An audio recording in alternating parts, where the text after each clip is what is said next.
Bonjour à tous et bienvenue dans cette nouvelle vidéo et aujourd'hui je reviens sur l'immense Tom Cruise. Oh là là, qu'est-ce que j'adore Tom Cruise. Je l'aime depuis Risky Business, disons-le carrément, et il n'est hors de question dans cette vidéo évidemment de clasher Tom Cruise, parce que là je te sens fébrile dans les commentaires. T'es en train de te dire, oh là là, qu'est-ce qu'il va nous dire sur Tom Cruise? Il va dire que non, c'est de la merde, c'est nul, tout ça. Non, j'adore Tom Cruise, j'adore quasiment tous les films qu'il fait, mais seulement je m'interroge un petit peu sur ce que devient sa carrière.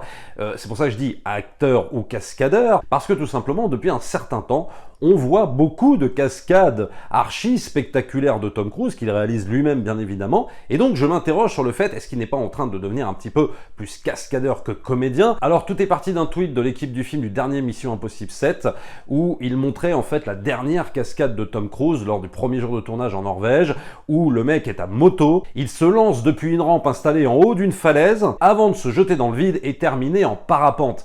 Et c'est vrai que quand tu vois cette cascade, c'est super impressionnant. Même moi, j'étais comme ça. Et il faut bien réaliser quand même que Tom Cruise a 58 ans. Donc, c'est quand même extraordinaire encore, à son âge, de pouvoir faire ça. Maintenant, mon interrogation, et peut-être, allez, disons-le, mon petit agacement finalement, c'est la réaction des gens. Parce que maintenant, quand on voit la réaction évidemment à des cascades archi spectaculaires, le truc qui nous vient, c'est: t'as vu la dernière cascade de Tom Cruise? Bon, évidemment, on peut pas passer à côté. Même moi, il va m'arriver de le dire. Bon. Et puis à un moment donné, ce qui m'agace un peu, c'est que j'ai l'impression finalement qu'on ne va retenir quasiment que ça de Tom Cruise, en tout cas dernièrement, à cause justement de la façon dont il va se montrer en train de réaliser ses cascades. D'où l'interrogation, acteur ou cascadeur. Et pour faire un petit peu dans la philosophie de comptoir ou de bistrot, on peut peut-être se demander là, qu'est-ce qui arrive à Tom Cruise? Est-ce qu'il a quelque chose encore à prouver? Est-ce qu'il a envie finalement de ne pas vieillir, de nous montrer qu'il ne vieillit pas? Il y a un côté un petit peu intemporel chez Tom Cruise, parce que, ok, 58 ans, on voit que oui, il n'a plus forcément le même visage qu'il avait quand il avait 30 ans, bien évidemment, mais on sent cette volonté chez l'acteur de toujours vouloir rester jeune, un acteur des années 80 sur qui on peut encore toujours compter. Je pense que ce n'est pas une erreur stratégique de sa part, parce que du coup, d'aborder, si tu veux, sa carrière par rapport à cet angle-là, plus blockbuster d'action, ça lui permet encore de rester. Maintenant, je ne suis pas certain non plus que ce soit juste l'unique manière, surtout quand tu as le talent de comédien de Tom Cruise. Mais c'est vrai qu'on peut voir dernièrement un nombre incalculable de cascades. J'en veux pour preuve dans Mission Impossible, Rogue Nation, la fameuse cascade au début quand il est collé à l'avion et que l'avion décolle. Complètement ouf cette cascade. On peut le voir également dans Mission Impossible Fallout avec ces espèces d'acrobaties dans un hélico. Une escalade complètement insensée en haut d'une tour dans Mission Impossible Ghost Protocol. On va pouvoir le revoir aussi si on quitte un petit peu Mission Impossible mais qu'on reste avec Christopher McQuarrie dans le premier Jack Reacher ou dans le deuxième, je sais plus. Une course-poursuite complètement dantesque où il réalise quasiment 90% de ses cascades. Et puis on va le voir également dans Night and Day avec des poursuites en moto, en veux-tu, en voilà, enfin des trucs hallucinants où là, je crois qu'il ne réalise pas toutes ces cascades, mais il a dû en faire une ou deux. Là, on peut s'interroger par rapport à l'angle qu'il va prendre, c'est-à-dire cet angle finalement de comédien cascadeur, quand est-ce qu'il commence à naître? Moi, j'ai quand même l'impression qu'il commence à prendre vie au début des années 2000 avec Mission Impossible 2. Non pas le premier, mais plus le 2. Ça veut pas dire que, juste après, il ne va enchaîner que les blockbusters d'action. Attention, parce qu'on va y venir. Mais dans Mission Impossible 2, on sent la volonté de Tom Cruise là de dire: je ne suis pas juste un comédien avec une sensibilité, mais je peux me transformer quelque part en super-héros de blockbuster d'action. On le voit surtout dans Mission Impossible 2. Il y a l'escalade au début, il y a des poursuites en voiture, en moto, etc. Et on voit bien là la volonté de Tom Cruise par rapport à son image, qu'on se dise de lui que c'est quand même un mec qu'on a encore sous le capot physiquement, qui peut tenir un blockbuster d'action pendant 2 heures, et évidemment, avec John Woo, on va être servi niveau blockbuster d'action. Je ne parle pas évidemment de la qualité du Mission Impossible, je suis conscient que c'est pas forcément le meilleur Mission Impossible, mais en tout cas, c'est ce qu'on va voir, c'est ce qui va se dessiner au début des années 2000.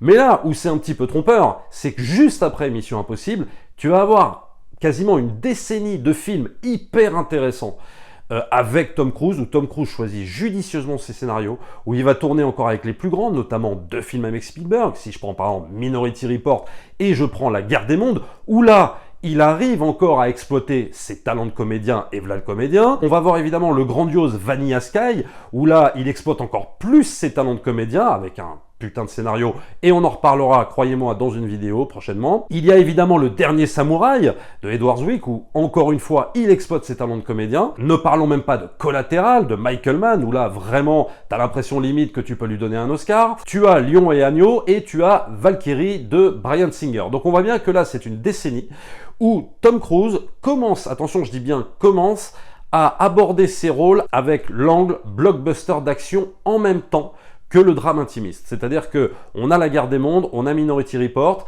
donc des scénarios super intéressants avec un réalisateur bien évidemment, on va pas le reciter, Steven Spielberg, qui va évidemment super bien utiliser Tom Cruise, mais on voit bien que là, Tom Cruise, si tu veux, quitte un petit peu ce qui avait fait, on va dire un petit peu sa gloire dans les années 80-90, c'est-à-dire le drame intimiste, le film populaire, mais sans forcément beaucoup d'action, si j'enlève évidemment Top Gun et Jour de tonnerre, mais je veux dire, on est quand même là dans une volonté de rajouter l'action en plus. On le voit dans La Guerre des Mondes, on le voit dans Minority Report, on va le voir aussi quelque part dans Le Dernier Samouraï, bien sûr.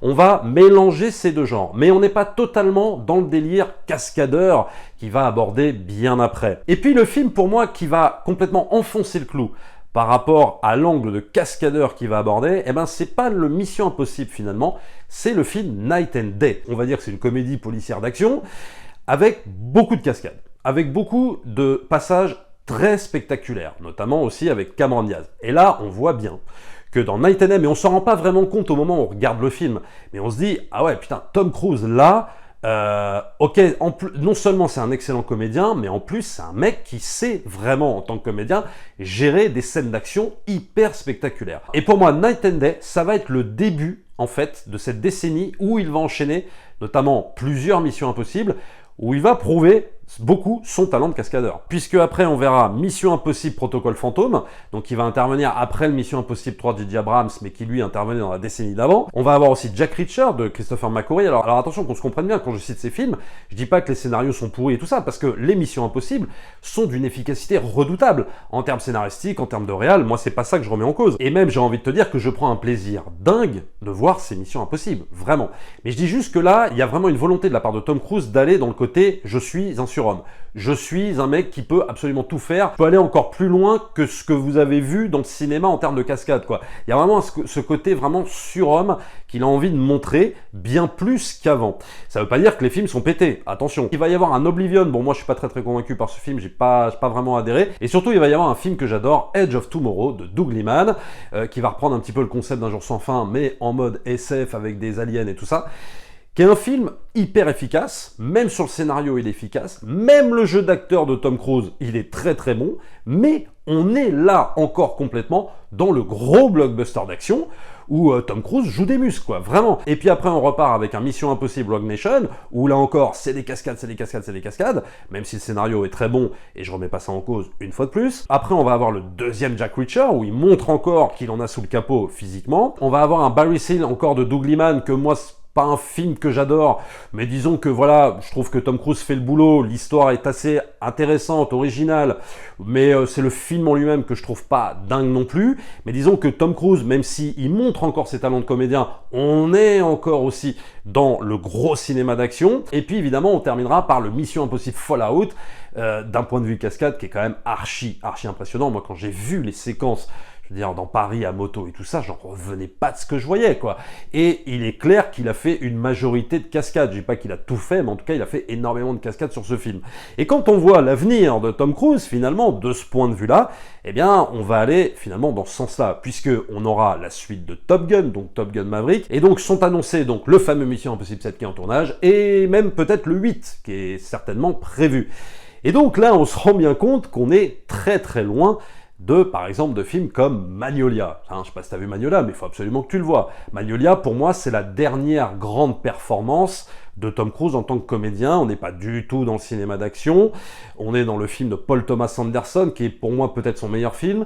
Et là, on est vraiment dans une prestation d'acteur énormissime. Je crois qu'il était même nominé aux Oscars.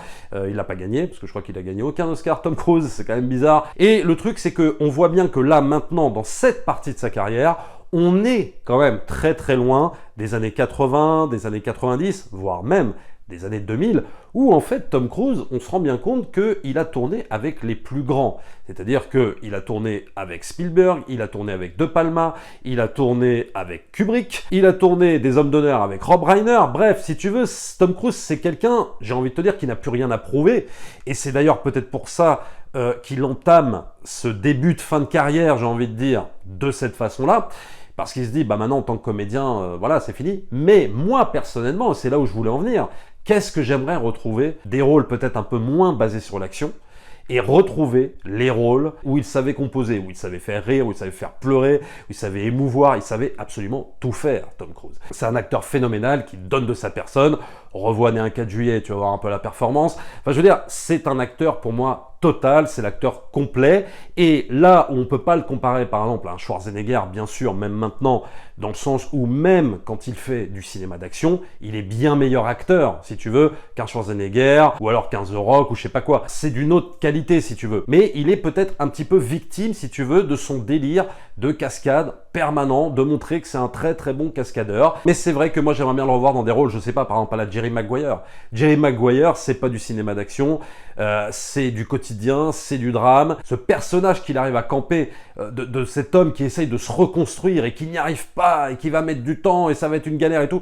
Je veux dire, la façon dont il le joue, c'est juste mais énormissime. Il te véhicule une émotion que finalement, fatalement, maintenant il y a moins, parce que maintenant il s'enferme un petit peu, soit dans le rôle de Jack Reacher, soit dans le rôle de Ethan Hunt, et donc forcément, il peut pas véhiculer autant de choses, même si en même temps, tu peux pas dire que c'est un mauvais comédien. Bien sûr, le mec il fait le taf niveau comédie, tout le temps. Mais t'aimerais des fois lui dire, tiens, voilà, tu veux pas prendre un scénario de film qui est pas d'action, et vas-y, refais-nous un truc que tu nous faisais dans les années 80, dans les années 90, c'était absolument dingue. Ton talent d'acteur, il mérite aussi d'être là-dedans. Enfin, en tout cas pour moi, voilà. Voilà pour ma petite vidéo sur Tom Cruise, j'y reviendrai bien évidemment dans une autre vidéo où on va s'attarder un petit peu plus sur les films connus, moins connus de Tom Cruise, pas forcément les Missions Impossibles, mais en tout cas les films dont j'avais envie de vous parler, ceux des années 80, ceux des années 90, parce qu'il y a énormément de films dont on parle pas beaucoup, qui sont avec Tom Cruise. Alors je parle pas forcément de Rain Man ou de ces choses-là, parce que ça on les connaît, mais peut-être d'autres films, notamment peut-être même Risky Business. Allez hop, même si on le connaît bien évidemment, mais il y a des gens qui ne savent pas ce que c'est Risky Business, peut-être même Horizon Lointain avec Nicole Kidman, peut-être même, je sais pas, enfin des tas d'autres films qu'il a tournés, excellentissimes, et dont j'aurai certainement envie de vous parler très prochainement. Abonnez-vous à la chaîne, likez, partagez, et nous on se retrouve très très vite pour une prochaine vidéo. Ciao!